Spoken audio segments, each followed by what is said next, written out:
आके और मेरा ये ख्वाहिश थी कि जो कराची के जो हमारे जर्नलिस्ट साथी हैं, सहाफ़ी हैं, उनके साथ एक मुलाकात हो और उनके साथ उनके अगर कोई सवालात हों, उनके कोई ऐसी वजाहतें हैं जो कि वो चाहते हैं, मैं उसके लिए हाज़िर हुआ। साथ ही साथ में मैंने सोचा कि ज़ाहिर है कि कराची एक ऐसा हमारा शहर है, हमारा सूबा सिंध के और पाकिस्तान के सर का ताज है और ये वो शहर है जो कि हमारी मईशत का एक गढ़ है और यहाँ की अवाम ने, बिलखुसूस कराची के अवाम ने जिस तरह से पाकिस्तान तहरीक इंसाफ की पज़ीराई की, जिस तरह से उन्होंने हमारे मेंबरान को एक बहुत बड़ी तादाद में यहाँ पे इस शहर से सीट्स दी, उससे यही ज़ाहिर होता है कि जो कराची के अवाम है और जो सिंध के अवाम हैं वो उन हुकूमतों से खुश नहीं है। ये एक पहला कदम था जिसमें कि कराची के लोगों ने पाकिस्तान तहरीक इंसाफ पे एतमाद किया, जिस तरह के सिंध के या बाकी मुल्क के लोगों ने हम पे एतबार किया और हमें ये एतमाद दिया कि हम उनकी खिदमत कर सकें। क्योंकि जो हुकूमतें यहाँ पे ख़ास तौर पे आपके सूबा सिंध में जो हुकूमतें हैं या रही हैं, उन्होंने अगर कराची की आप हालत देखें तो एक रोशनियों के शहर से बिल्कुल तकरीबन खंडरात बना दिए हैं। हम आए रोज़ वहाँ पे बैठ के और यही देखते रहते हैं कि सिंध में और कराची में दोनों में क्या हालात हैं। बल्कि कल मैं एक देख रहा था एक फुटेज किसकी, लड़काना को मैंने देखा तो मैं समझा कि ये तो मेरा ख्याल है कि एक बहुत ही बुरी हालत, गलियां, पानी रुका हुआ, न सीवरेज का सिस्टम है। तो अगर ये लड़काना का हाल है तो फिर बाकी तो उसमें ज़्यादा उसकी सोच की ज़रूरत नहीं है। तो बुनियादी तौर पे हुआ क्या है कि इस अशराफिया ने जो कि सिंध में हुकूमत करता रहा है, अवाम का खून चूसता रहा है, जो भी यहाँ पे जो दास्तानें हैं करप्शन की वो अब पूरे पाकिस्तान में मशहूर हैं। और ख़ास तौर पे अगर आप देखें कि जो हुकूमत सिंध है इस वक्त यहाँ पे, उनका जो किरदार रहा है, चाहे वो कोविड हो जिसमें कि उन्होंने बिल्कुल हमारी हुकूमत की मुखालिफत करते हुए एक ऐसी लॉकडाउन कर दिया जिसकी वजह से तकरीबन एक मुआशी बहरान पैदा कर दिया। इसी तरह जब उसकी बात आई, गंदम की बात आई, गंदम में अपनी गंदम रिलीज़ ना करके जिस तरह से कि पूरे मुल्क में आटे का बहरान पैदा किया। इसी तरह एक पाकिस्तान तहरीक इंसाफ की हुकूमत और ख़ास तौर पे प्राइम मिनिस्टर इमरान खान साहब जो कि कराची के बारे में बहुत ही ज़्यादा दिलचस्पी रखते हैं, जब उन्होंने वो कराची का पैकेज अनाउंस किया तो उसमें हमने यही देख रहे हैं कि कौन उसमें रोड़े अटका रहा है। उसमें हुकूमत सिंध रोड़े अटका रही है, क्योंकि वो नहीं चाहते कि कराची के अवाम को, जो कि उनके लिए पहले नहीं हुआ, अभी कोई एक बाहर की हुकूमत या जो यहाँ के जो हमारे नुमाइंदे हैं उनकी कोशिशों की वजह से जो ये कराची पैकेज आया वो कामयाब ना हो। तो ये मुझे समझ नहीं आती कि कैसी हुकूमत है जो कि अवाम के मफादात के ख़िलाफ़ जाती है सिर्फ़ अपनी सियासी पॉइंट स्कोरिंग में के लिए और एक ऐसे हालात पैदा करने के लिए कि जिससे कि पाकिस्तान तहरीक इंसाफ बदनाम हो। तो ऐसी नेगेटिव सियासत, मनफी सियासत जो कि बुनियादी तौर पे कराची के और सिंध के अवाम के ख़िलाफ़ जाती है, उस पे वो बरसरे पैकार हैं। दूसरी तरफ बंडल आइलैंड की बात कर लें आप। अब बंडल आइलैंड एक ऐसा प्रोजेक्ट जो कि प्राइम मिनिस्टर साहब जिसकी के पूरी उनकी उसका मरकज़ है, तमाम तर तवानाइयाँ उन्होंने बंडल आइलैंड प्रोजेक्ट पे भी लगाई हैं। और जिस तरह से हुकूमत सिंध जिसने पहले NOC दिया, फिर उनको कुछ ख्यालात आए और वो नहीं चाहते कभी वो माहौलियात का, यानी अफसोस की बात है कि सिंध हुकूमत, भाई माहौलियात का तो जो कॉन्सेप्ट था वो तो था ही नहीं पहले। ये तो प्राइम मिनिस्टर इमरान खान ने जब बिलियन ट्री सुनामी का ऐलान किया और खैबर पुख्तनख्वा और बाकी मुल्क के इलाकों में जब ये दरख्त के लिए, माहौलियात के लिए जितनी अहमियत माहौलियात को दी, अब उसके दावेदार पैदा हो गए हैं कि जी यहाँ पे मच्छरों का क्या होगा, यहाँ पे जो वाइल्ड लाइफ है उसका क्या होगा। हमें इस बात की खुशी है कि उन्होंने हमारी तकलीद करते हुए अभी कुछ ग्रीनरी के लिए कुछ प्रोजेक्ट शुरू किए हैं, जिससे कि हमें खुशी है। हमें अगर अच्छे काम में कोई अगर हमारा वो करे तो तकलीद करे तो उसमें कोई बुरी बात नहीं है, लेकिन साथ ही साथ में आप सिंध के अवाम को तो रिलीफ दें कि ये जो बंडल आइलैंड का प्रोजेक्ट है ये तो सिंध के और कराची के लिए है। यहाँ पे किसकी इंडस्ट्रीज चलेंगी, माल कहाँ से ख़रीदा जाएगा, यहीं से ख़रीदा जाएगा। इन्वेस्टमेंट, फॉरेन इन्वेस्टमेंट आएगी वो यहाँ के लिए आएगी, लोगों को रोज़गार मिलेगा, कारोबार होगा। तो पूछना चाहिए सिंध हुकूमत से कि क्यों वो एक ऐसे प्रोजेक्ट की मुखालिफत कर रही है जिसमें कि सिर्फ सिंध के अवाम को, कराची के अवाम को, कराची की इकॉनमी को, कराची की बेरोज़गारी के लिए, सिंध की बेरोज़गारी के लिए ये प्रोजेक्ट एक बहुत ही ज़बरदस्त किस्म का प्रोजेक्ट होगा। लेकिन ये बज़िद हैं, लेकिन इंशाअल्लाह हमें यकीन है कि आपके ताउन से, आपके प्रेशर से सिंध हुकूमत इसमें कोई रोड़े अटकाने के बजाय वो उसके लिए मुस्बत किरदार अदा करेगी, क्योंकि ये प्रोजेक्ट सिंध के लिए कोई फेडरल हुकूमत यहाँ से उसको उठा के ले नहीं जाएगी। ये यहाँ के है, यहाँ के सिंध के अवाम की वो अमानत है और वो उन्हीं की रहेगी। हम तो सिर्फ उसके लिए उसको आबाद करने की कोशिश कर रहे हैं। आखिरी बात कि देखें, सेनेट के इलेक्शन आ रहे हैं और जो कानून साजी हम करना चाह रहे हैं उसके लिए बिल भी पेश कर दिया गया है। उसका मकसद क्या है? उसका मकसद बुनियादी तौर पे ये है कि जो ईवान बाला में पैसों के ज़रिए जाके बैठते थे, जो अपना वोट बेचते थे, जो वोट ख़रीदते थे, ये इससे न जमहूरियत पायदार बनती है, ना जो है तो इसमें कोई मुल्क का फ़ायदा है। ये कानून साजी इसलिए की गई है कि हम चाहते हैं कि जितने भी इंतखाबात हों वो शफाफ तरीके से हों। इनका अपना जो चार्टर ऑफ डेमोक्रेसी था उसमें 23 नंबर की जो शेक है, अगर वो आप पढ़ें, उसमें इन्होंने यही बात की हुई है कि जब ये आएंगे तो वो ये काम करेंगे। अब अगर हम कर रहे हैं, अब हम कानून हम पार्लियामेंट में ले आए हैं, पता चल जाएगा कि कितना वो सिंसियर थे, कितनी उनमें संजीदगी थी, कितनी उनकी नीयत ठीक थी। तो अगर उसको पास कर दिया उन्होंने तो बड़ी अच्छी बात है। हम सारे एक ही हम यही चाहते हैं कि इस मुल्क में जो इंतखाबात हों। एक सेकंड बस, आखिरी 1 मिनट पूरा तो करने दें। एक मिनट अभी मुकम्मल तो करने दो यार। एक नहीं, मेरी बात ख़त्म नहीं हुई। बात तो खत्म कर पीडीएम का जी, एक दो दिनों में जो आप आवाम के ऊपर बम गिराने जा रहे हैं तेल की, पेट्रोलियम की कीमतें बढ़ाने का, आप तो आवाम को रिलीफ के लिए कह रहे थे ना, तो फिर एक नया बम गिराने जा रहे हैं, क्या कहेंगे इन दोनों चीज़ों? देखें, मैं पहली बात तो ये है कि जहाँ तक पीडीएम का ताल्लुक है तो वो तो आपने एक प्रोग्राम देखा होगा। अब तो उस पर इस किस्म के प्रोग्राम होते हैं कि एक थी पीडीएम, यानी वो माजी का एक हिस्सा बन चुकी है। तो उस पर पीडीएम पे तो कोई बात करना, वो तो अब सबके सामने, आप मुझसे ज़्यादा बेहतर जानते हैं पाकिस्तान के अवाम कि करप्शन को की प्रोटेक्शन करने के लिए लोग नहीं निकलते हैं, करप्शन के ख़िलाफ़ लोग निकलते हैं। चूँकि इनको पजीराई नहीं मिली इसलिए कि ये सिर्फ अपने ज़ाती मफादात के लिए ये इन्होंने ये नाटक रचाया था।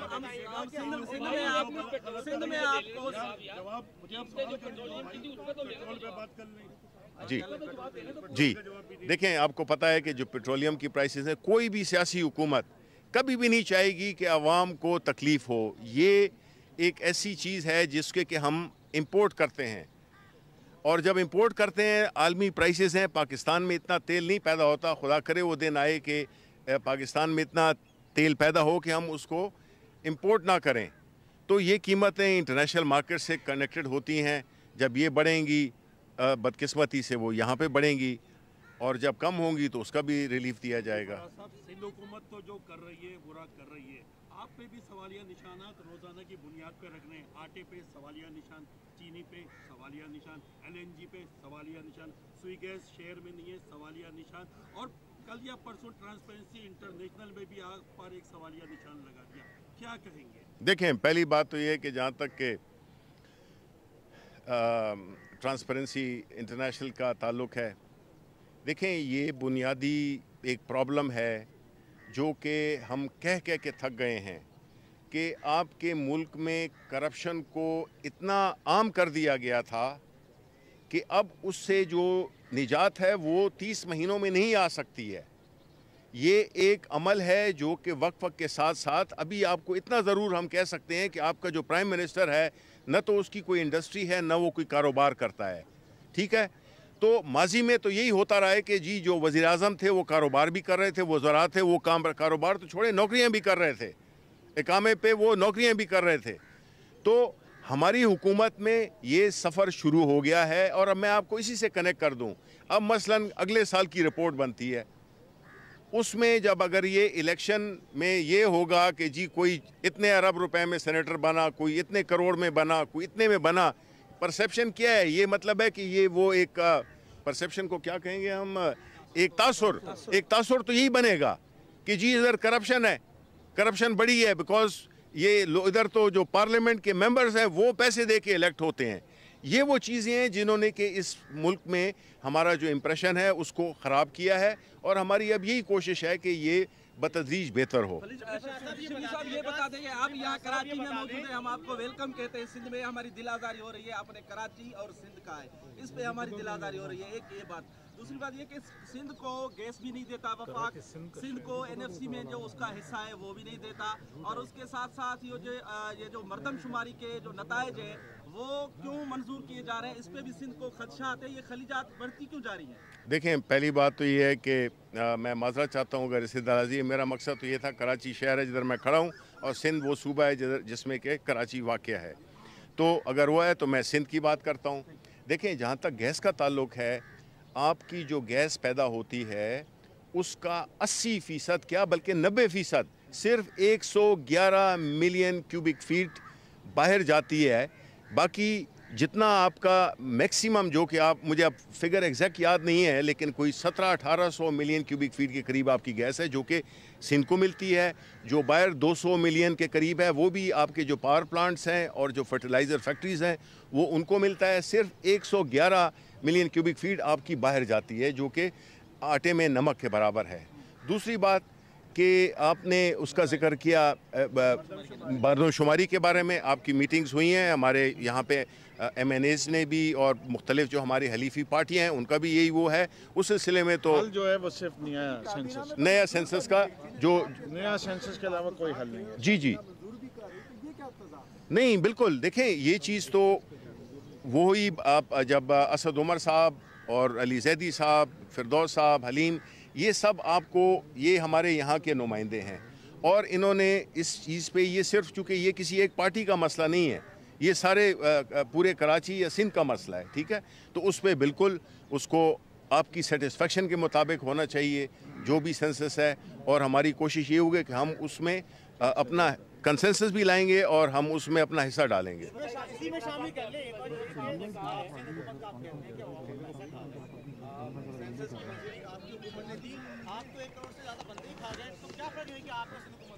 देखें, ये सेंसस, पहली बात तो ये है कि हमने नहीं कराया।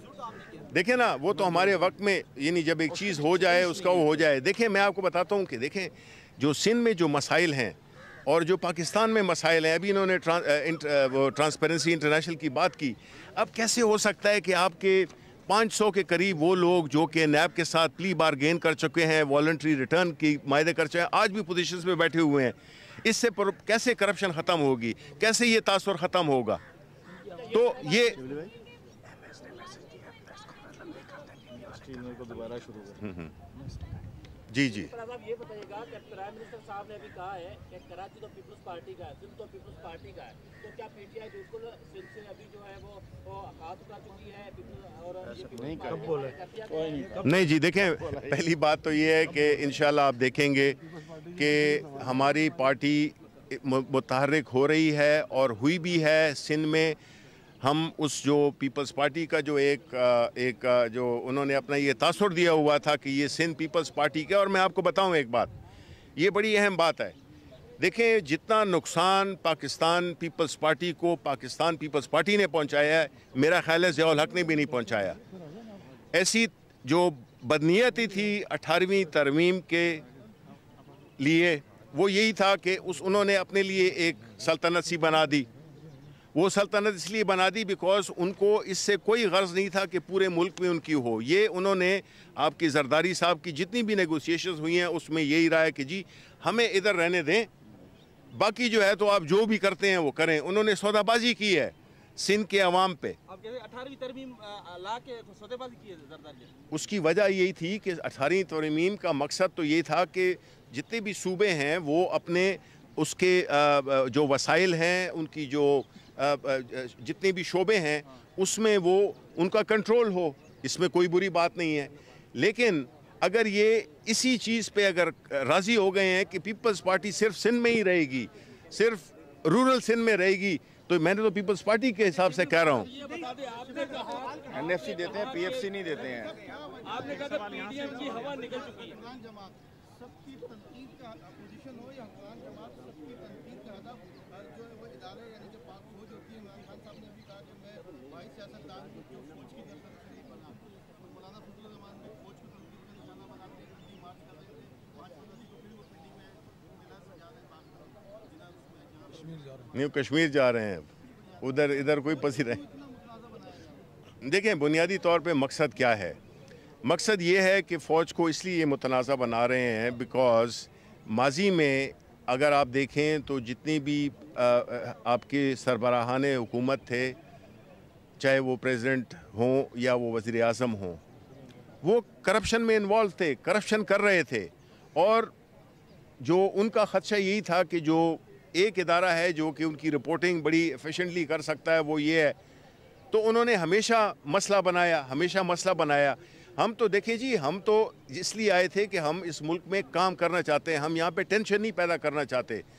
हमारे ही लोग हैं, सारे जितनी भी इदारे हैं वो सारे हम ही हैं, चाहे वो अदालतें हों, चाहे वो फ़ौज हो, चाहे वो कोई भी इदारा हो, वो हम सब एक हैं। सिर्फ ये आपका कोई भाई होगा जो कि फ़ौज में होगा, मेरा भाई फ़ौज में था, कोई होगा किसी में होगा, कोई किसी इदारे में होगा, कोई जज होगा। तो हम इसको एक ज़ाती दुश्मनी के बजाय हम एक ऐसा माहौल चाहते हैं जिसमें कि हमारी तवज्जो काम पे फोकस रहे और साथ में ये हो कि एक स्टेबिलिटी भी आए और साथ में हम सबको साथ में ले चलें। जरदारी साहब ने सबको साथ लेने के चक्कर में उन्होंने पूरा अपना मुल्क को वो कर दिया, तबाह कर दिया। आखिर दो कह रहे हैं गुब्बारे की हवा निकल चुकी है। अगर उनकी हवा निकल चुकी है तो ये अपोजिशन लीडर जो खड़े यहाँ, ये और 5 वफाकी वजीर ये रोज आके टीवी पे बैठ जाते हैं। हवा किन की निकली हुई है, पीडीएम की या ये जो लगे रहते हैं सारा दिन? नहीं, देखें पहली थोड़ा सा उस पर सवाल भी ये है कि वो जो हवा गुब्बारे से निकली है, वो गुब्बारा दिलाने वाले अब्बू कौन थे? क्या वो अभी भी मौजूद है या आप समझते हैं कि ये पीडीएम मुकम्मल तौर पर तबाह हो गई? देखें, आपका सवाल मैं लूँगा, इनसे मैं हो जाऊँ। देखें, पहली बात तो ये है कि जहाँ तक पीडीएम का ताल्लुक़ है उसमें हमारा कोई लेना देना नहीं है। ये जिसकी बुनियाद ही एक जिसकी सिमतें मुख्तलिफ हों, मंजिल एक हो नहीं सकती है। अब आप मुझे बताएं कि पीपल्स पार्टी के जो कि सिंध हुकूमत है उसके पास नवाज शरीफ है या उसकी बेटी है या मौलाना फजलुर रहमान है, इनके पास कुछ भी नहीं है। अब जाहिर है कि जब बैठ के कोई फैसले करेंगे तो सबसे जो ज़्यादा जिसका के स्टेक पे है वो तो पीपल्स पार्टी है, उसके पास एक हुकूमत है।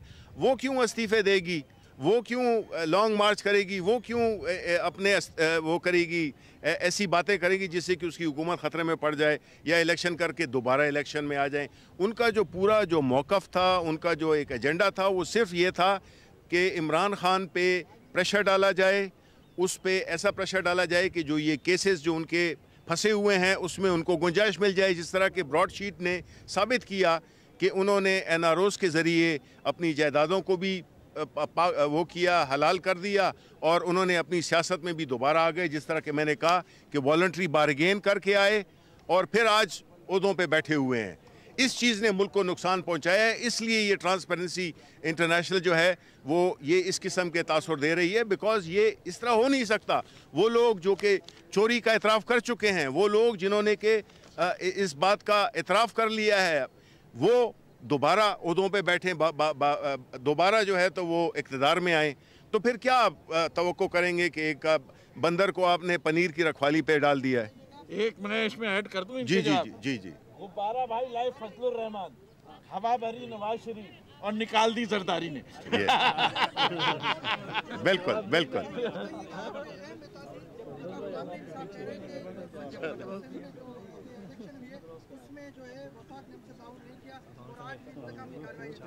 किससे?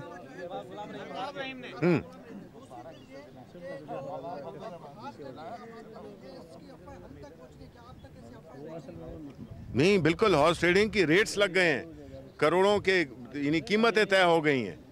तो इसलिए देखें ना, ये चीज़ होता है जो कि तासुर पैदा करता है कि आपके सबसे बाला ऐवानों में इस किस्म की जब लोग पैसे के ज़रिए आएंगे तो फिर हमारी क्या इज़्ज़त होगी। इसीलिए हमने कानून डाला है कि भाई इसको ऐसे कानून से करो कि जिससे कि पता हो सके, बिकॉज आप वोट देते हैं अपने MPs को, आपके MPs फिर इलेक्ट करते हैं सेनेटर्स को, तो ये तो आपको किसी ने बेच दिया ना।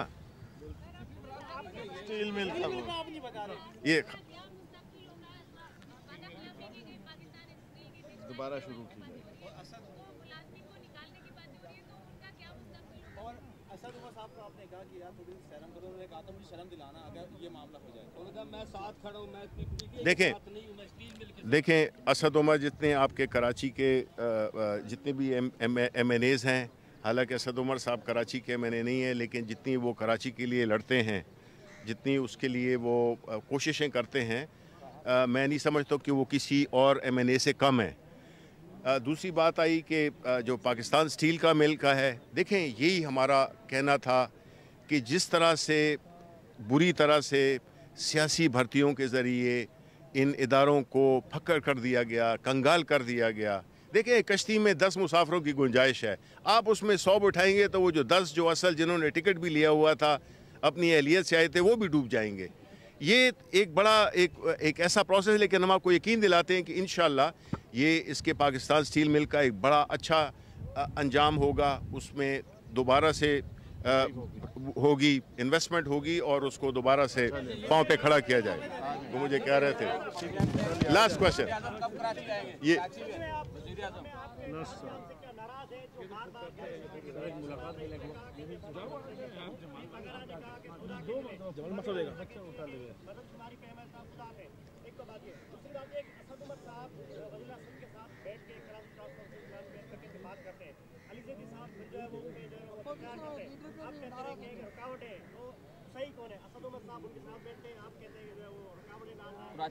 नहीं कौन रुकावटें डाल रहा है?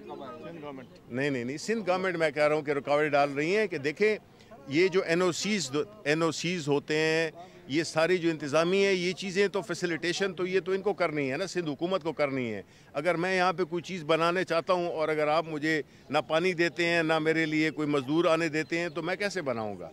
तो ये जो है तो सिंध की हुकूमत को चाहिए कि वो इसका, चाहे वो बंडल आइलैंड हो या चाहे वो जो कराची के डेवलपमेंट का प्रोजेक्ट है, उसमें फैसिलिटेट करे। भाई है आपका सूबा है, ये तो आपका शहर है। सॉरी कराची अनकरीब आ रहे हैं जी, अनकरीब जी आएंगे, कराची आएंगे।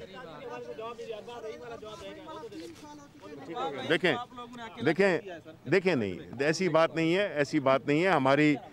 हमारा मसला ये था कि जो भी हमारे जो इलेक्टेड रिप्रेजेंटेटिव थे, चाहे उसमें शाह महमूद कुरैशी साहब क्यों, शाह महमूद साहब ने सिर्फ फ़ोन पे मैसेजेस दिए तो उनके ख़िलाफ़ केस हो गया इलेक्शन कमीशन ऑफ पाकिस्तान ने। तो उस लिहाज से तो हमारी जो सिंध के जो साथी हैं वो उन्होंने तो बिल्कुल अपना जो भी उनका हिसाब बन सकता था। अब ज़ाहिर है कि ये वक्त के साथ साथ जब हमारी उधर तंजीम साजी ज़रा ज़्यादा बेहतर हो जाएगी तो चीज़ें बेहतर हो जाएंगी। ठीक है जी, थैंक यू। वज़ीर इत्तलात सेनेटर शिबली फराज कराची में मीडिया से गुफ्तगू कर रहे थे। उनका ये कहना था कि PDM के रहनुमा ज़ाती मफादात के लिए काम कर रहे हैं। वज़ीर आज़म इमरान खान का ना कोई इंडस्ट्री है, ना कोई ज़ाती कारोबार है। मरदमशुमारी हमारे दौर में नहीं हुई। मुल्क भर में आटा बहरान हुकूमत सिंध ने पैदा किया है।